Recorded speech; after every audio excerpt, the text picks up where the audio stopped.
Le journal La Quête, ça se veut d'abord une alternative à la mendicité. Quand on l'a parti en 1995, là, on pensait à cette formule-là là, pour permettre à des gens qui quêtent dans la rue de faire d'autres choses, de se présenter autrement que comme un quêteux. C'est aussi une réinsertion sociale là, qui s'amorce avec la vente du journal.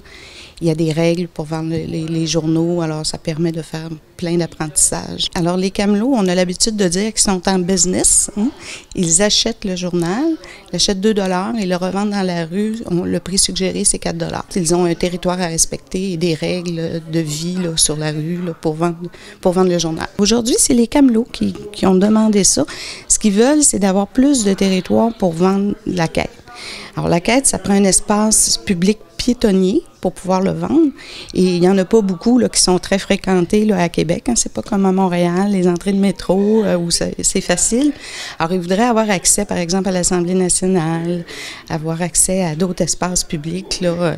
Alors, ils veulent en parler à des élus, à des gens qui ont du pouvoir. C'est ça qu'ils font aujourd'hui pour leur demander là, de favoriser cet accès-là là, dans l'avenir. Pendant 1 heure, ils ont vendu entre 11h, 11h30 et midi là, sur la rue. Et ça a permis aux camelots, à la personnalité, de vivre une expérience camelot.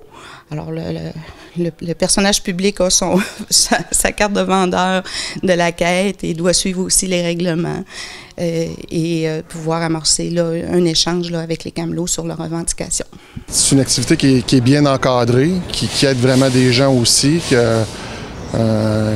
qui permet à des gens aussi de rentrer en contact avec le reste du monde aussi. Ils ont des règles à respecter, ils ont un horaire à respecter. On croit que c'est mobilisant, on croit que c'est efficace. Là. Je pensais qu'avec un uniforme, ça allait vendre un petit peu plus. Là. Présentement, ça vend, mais pas beaucoup. Fait qu'on comprend un peu les difficultés de ces gens-là aussi. Puis on voit aussi la réaction des gens face à eux. Là. Fait que c'est touchant. C'est aléatoire. Là. Ça dépend des journées, ça dépend de l'humeur du monde, ça dépend de la température. Une personne sur 5 va te dire bonjour. Au moins qu'il soit un peu plus courtois. Là, ça n'a jamais tué personne, un sourire, puis de dire bonjour. Moi, je ne demande à rien, je salue les gens, puis c'est tout. Fait que, tu sais, je suis pas achalant, là.